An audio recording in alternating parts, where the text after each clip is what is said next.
Hey, hello folks, this is Green Feet here. I'm out on another training hike. I just left the parking lot at Wolfsville and took the Appalachian Trail to the top of the mountain, and I'm headed south. Right now headed down toward Washington's Monument, and I thought this would be a good time for us to as I walk along, just kind of talk about preparation. And you know, I'll tell you though, to make this, to give you a real idea of what it was like for me anyway, is I have to set sort of a benchmark. I have to let you know kind of where was I when I started training for the trail. And I'll tell you, I was overweight, had high blood pressure, and I'll tell you that I worked a very stressful job. Don't get me wrong, I loved it, but I will tell you that sitting at a desk and chewing away at emails day in, day out, stressful work environment, I'll tell you, it takes it out of you. And quite frankly, I'll take it another step forward and tell you that it is absolutely destructive if you put your head down and you don't get out and exercise and so on. And that was kind of me. So look, that's no kidding where I was. So when I decided to hike the trail, I said, look man, if I'm going to do this, I got to get back in shape. I knew I had my retirement was coming, and so I started out, quite frankly, taking very short hikes. Literally, I started hiking on trails in the neighborhood, and I was doing like a mile at a time. Then I slowly increased that to 2 miles, eventually 3 miles, then 4 miles, and then I started to really put a pack on and start hiking with weight, and just making sure that my ankles, my feet, and my knees, hips, I wanted to see if there was any trouble signs or symptoms or warnings that would tell me that I need to either take a different approach or slow up or whatever. So when I started the process of getting ready for the trail, I would tell you that I wasn't sure I was going to be able to do it at first. But I'll tell you that watching trail videos, of course, Early Riser and Darwin and Dixie and all of those people, you know, those are certainly motivating, right?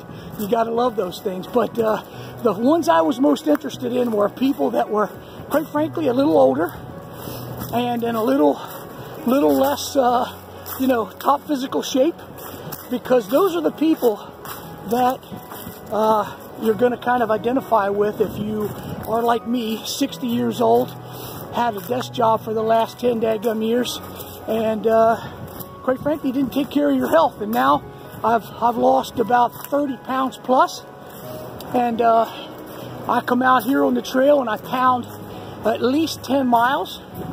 Now today's 8 miler, really 8.5 miles today, but I have no ill effects.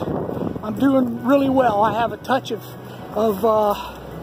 plantar fasciitis that I manage, and so all is well right now. Some other things that I'll tell you is selecting your gear that will also help support your health on the trail. Now, I tried some of the things that Early Riser had put out in his videos, which were just absolutely phenomenal tips in terms of recovery, and quite frankly I've adopted some of those, which for me, quite frankly, was foreign. I didn't really do much of that in the past, and then I started trying it, and quite honestly, it truly helped me. And so I'll hike you know, 10, 12, 13, 14 miles. Then the next morning, quite honestly, I get up, and other than just a little bit of stiffness, I'm in pretty good shape. So it's really been something that's helped out. But if you're 60 years old plus, and you're thinking about taking something like this on, it's never too early to start. Start training. Start training. Start slow. And if you have knee issues or ankle issues, hip issues, or whatever the case may be, start very slow. Talk to your doctor. But I'll tell you is you got to look around for kit and equipment that's going to help you, right? So for me, it was I knew for a fact that I had to hike this trail light. So I invested a lot in lightweight kit and equipment. So my goal is to be at 27 to 30 pounds max when I step off on the 31st of January at Springer Mountain. So I think that was a big one. The other one was shoes for me because of my plantar fasciitis. I had just the toughest time, and honestly, I was a boot guy, right? Long time military guy, long time wilderness canoe guy up in Canada, running around up there, and I was a boot guy, you know. And I thought, man, anybody that hikes a trail like the Appalachian Trail without boots has got to be crazy. Well, I must be crazy because I listened to some of the vlogs that talked about folks who were having foot problems and so forth, and how changing shoes basically saved their hike. So I just started searching around for that shoe that was going to give me what I needed. I need a little bit of rock protection. I can't have anything super flimsy underneath of me.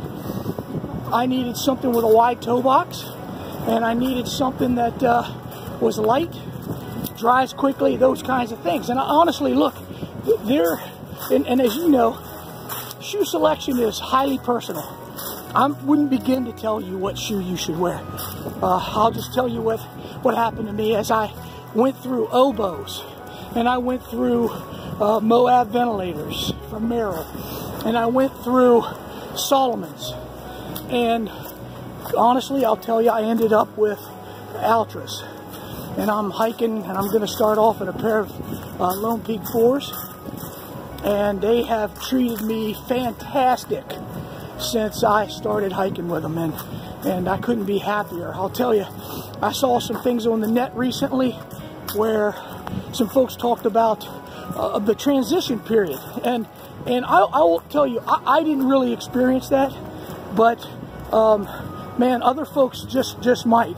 And if you're thinking about transitioning to a trail shoe and you're thinking about going zero drop and you've never done that before, that might be something to consider. Is if you're having any Achilles pain or anything like that, is that there's a transition period, and man, you might reach out and try to find folks that have had to go through that transition period and see how they coped and how they managed.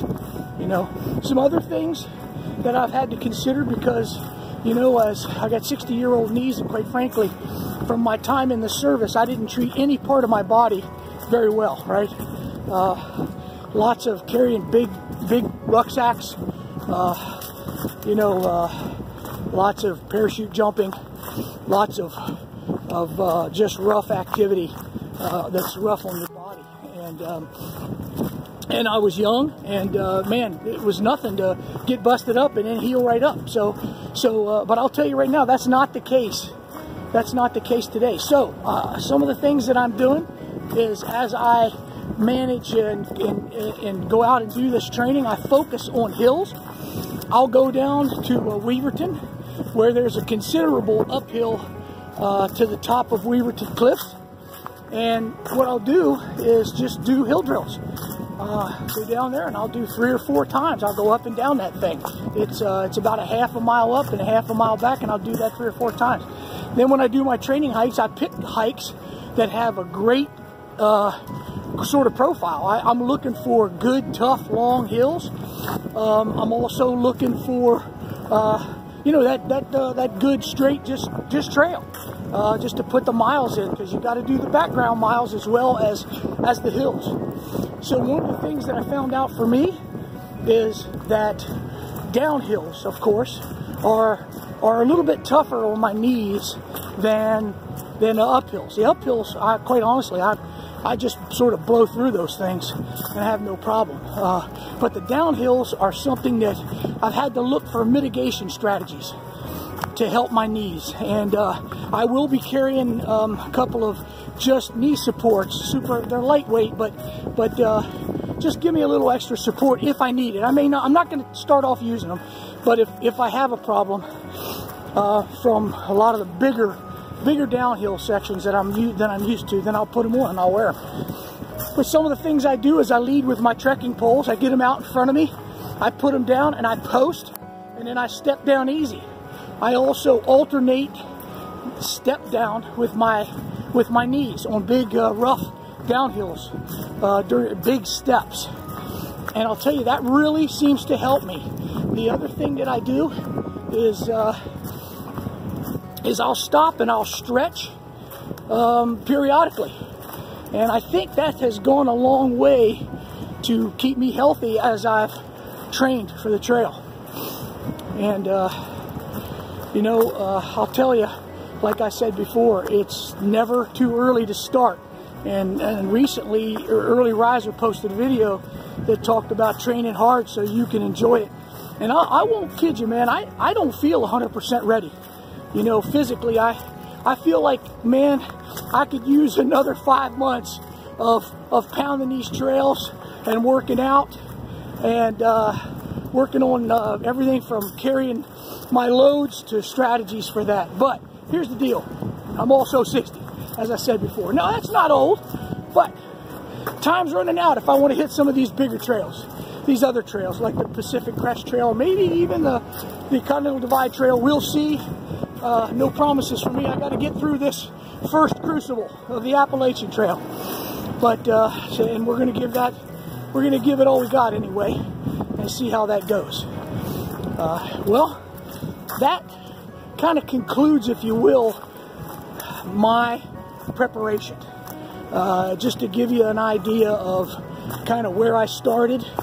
And man, if you're like me, you had an office job and you sat behind that desk and you got your head down, and you went in to work at 6 in the morning, you didn't leave till 6 at night, which was kind of my life for many years. Hey, all self-inflicted, by the way, but it took a toll in terms of my physical health. So I would tell you, if that's you and you're considering a hike like this, you got to push back, man. You got to push back on it, and you got to get out there, and you got to just do it. 1 foot in front of the other. Go start with a mile. Start with a half a mile, right? After you get going a little bit, you start feeling good.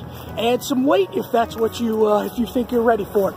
I think the other thing that's important is, man, a good weight routine. Nothing wrong with that. You know, people say the best training to hike the Appalachian Trail is to go out and hike, and I believe that, right? That's no kidding. That's the best advice you could probably get. But along with that, you can't neglect the other parts of your body that are going to help you along this trail. Core fitness, I think, is critical, right? Lunges, squats, all those things I think are really important. Calf raises and so on. And then, of course, check into the recovery aspect. Look, it's not a miracle worker, but I will tell you that rolling my legs and doing some stretching has really helped me. And I'll even go another step here and tell you that, look, I'm going to apologize right up front. If you see an old man bent over doing the downward dog on the top of a mountain, hey, just ask me if I'm okay. Could be the downward dog. I might be stuck like that, just to help an old man out, okay? At any rate, I will also say that you probably won't get that image out of your eyes for quite some time. Well, listen, that about finishes it up. This is Green Feet out. Hello, everyone. This is the view from Black Rock Cliffs today. The wind's blowing about 40, gusting to 50.